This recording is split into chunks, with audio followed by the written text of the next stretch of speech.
What I like about it though is that you don't have to have a reason to put 100,000 crosses on top of a very small hill. Why not? We're the newbies. I'm Tara and this is John. And not so long ago we were married in Antarctica, promising ourselves that we would always prioritise experience over wealth. So here we are. We sold our house, left the city and bought a van which we've converted into our travelling home. In our last episode we were in Latvia, and what a surprise that was. If you haven't watched it already, it's really worth a look because Latvia was epic. In this episode we explore Lithuania, a country with a big history. It's small hills with big meanings, and another UNESCO World Heritage Site.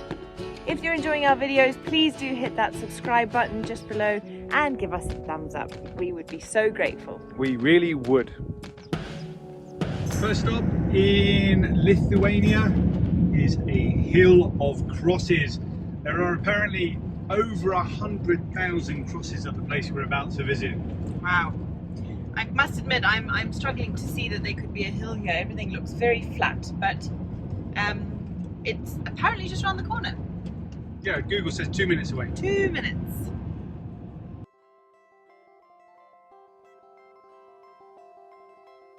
So, the exact origins of the Hill of Crosses is something of a mystery. There's two schools of thought.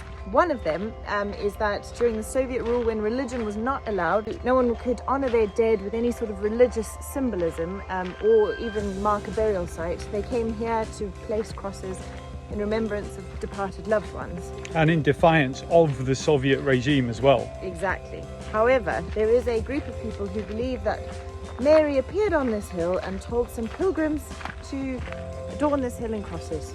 And so it is a site of pilgrimage and people still come here today to lay crosses down. It's been destroyed 4 times over history by the Soviets. How did they do it? They just burn it down? Bulldozed it. Just bulldozed it. But it's not a very big hill. So if the Soviets really wanted to do a proper job, they could have just come and leveled it, I suppose. Yeah. They never did that. I wonder why. Interesting question. What? Yeah. Don't you think? I mean, look at it. It's not exactly the biggest hill. No. Huh? Yeah. They could have just come along with a bulldozer and gone, nah, get rid of it. Yeah, but I think they rebuilt the hill. What, the people? Maybe. Well, it is small enough. They could have done it with an oxen cart. Yeah.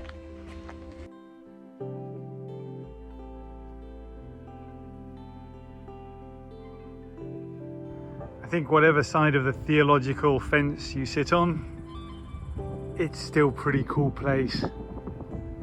Why not?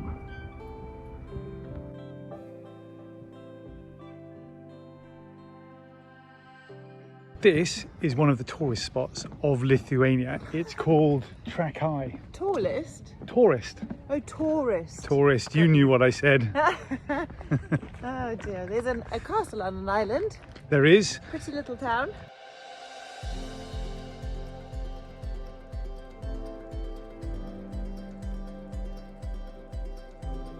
So the castle was built in the 14th and 15th centuries with an excellent strategic location as it's surrounded by water on all sides. Interestingly, at the time when the castle was built, the level of water in the lake was 2 meters higher than it is now. Huh. Yeah. It was started by Grand Duke Kęstutis of Lithuania and finished by his son Vytautas. The latter managed to strengthen and modernize the initial design of the castle. A new Gothic-style brick castle was built with a smart combination of residential and defensive purposes. Which years? Which what? Which years? 1409. He made Trakai the capital of Lithuania and moved the state treasury and the metrics of Lithuania to this place. For a long time, the majestic stone castle decorated with red brick served as a royal residence for the Grand Dukes of Lithuania, as well as being a cultural centre of attraction. Vytautas the Great died here on the 27th of October 1430. Well, we decided not to go inside the castle because I just have this feeling about places like that maybe the most interesting part of it is looking from the outside in.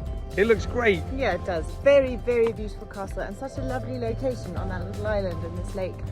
We are going to a bunch of museums, or the plan is to go to a bunch of museums in Vilnius. So maybe we just better not get too museumed out. I think wise, my love. Let's go for a walk. Go for a walk.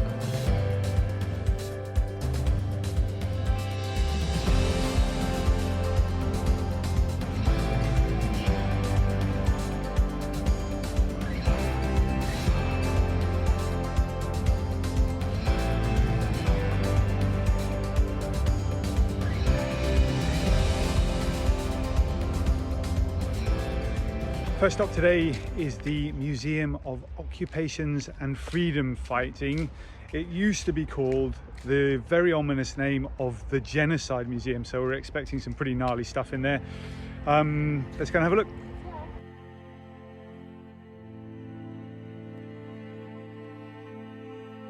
The museum doesn't talk of the end of World War II, it's barely mentioned, and I can understand why.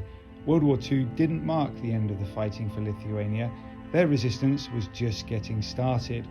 With the Soviet Union taking over from the Nazis, it would be another 50 years or so before they stopped the fight. What I find particularly compelling about these kind of museums is the focus on each individual person's story. And there are so many photos of individuals in here and so many stories of each person's life, and what's the end of it?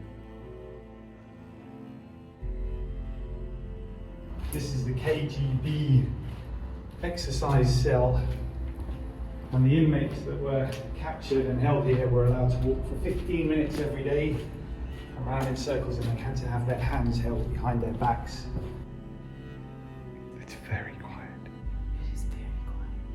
Where are we? This is an interrogation cell which was used to interrogate prisoners who were unable to walk the 2 flights of stairs to the interrogation cells because of the harm that they'd endured as a result of torture.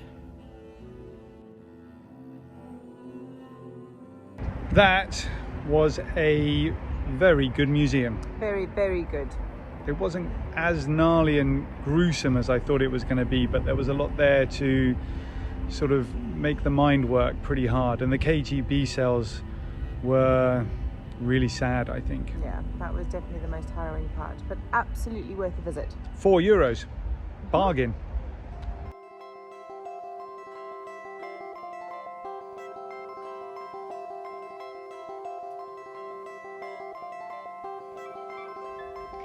Vilnius Old Town is a UNESCO World Heritage Site and one of the largest in Europe. We loved getting lost in the cobbled streets. Around every corner there was something interesting and different to see. Colourful buildings and, of course, plenty of great places to eat.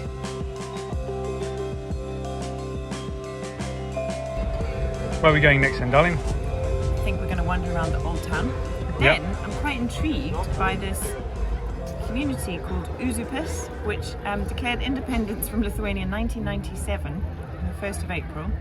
It sounds basically like a bunch of raging hippies having a jolly old time.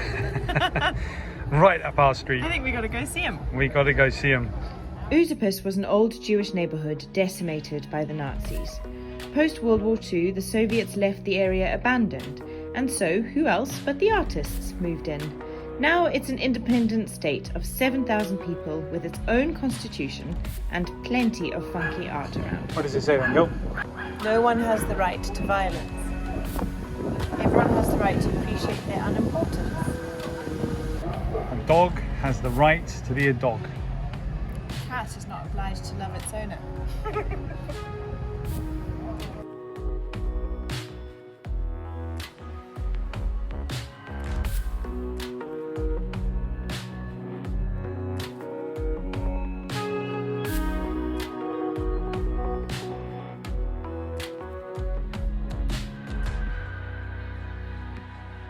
This is the gates of midnight. No, it's the gates of dawn. This is the last remaining gate of 9 gates that used to be the only way to enter the city of Vilnius. Okay. Well, that's good. What's on the other side then? Not the city of Vilnius. Dawn, I believe. Dawn. Okay, let's go and have a look.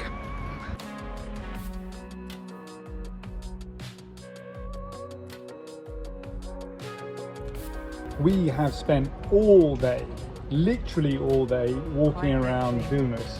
I am knackered. She's really knackered. The bump's starting to show as well, so she's been waddling a bit. No, I haven't. No, you haven't. You said I haven't. No, you haven't. She hasn't. So, good question. At the end of all of this, we've now been to Estonia, Latvia and Lithuania. We've been to Tallinn, Riga and Vilnius. Which one was your favourite? Just trying to remember Riga. Really? Tallinn was definitely the most beautiful, I think, wasn't that was it? my favourite. And then, which was your favourite country? Estonia, Latvia, or Lithuania? Latvia. Latvia, me too. I like Latvia a Yeah, lot. Why do you like Latvia? I think because of the bog. Really? For me, it was that monument, you know, with the Soviet And statues. the monuments, yeah. Latvia was really cool. I think it's time to move on though, isn't it? It is, yeah. Leave the Baltics behind. We will next be heading over to Poland and leaving the Baltics behind. Loved it. Loved it.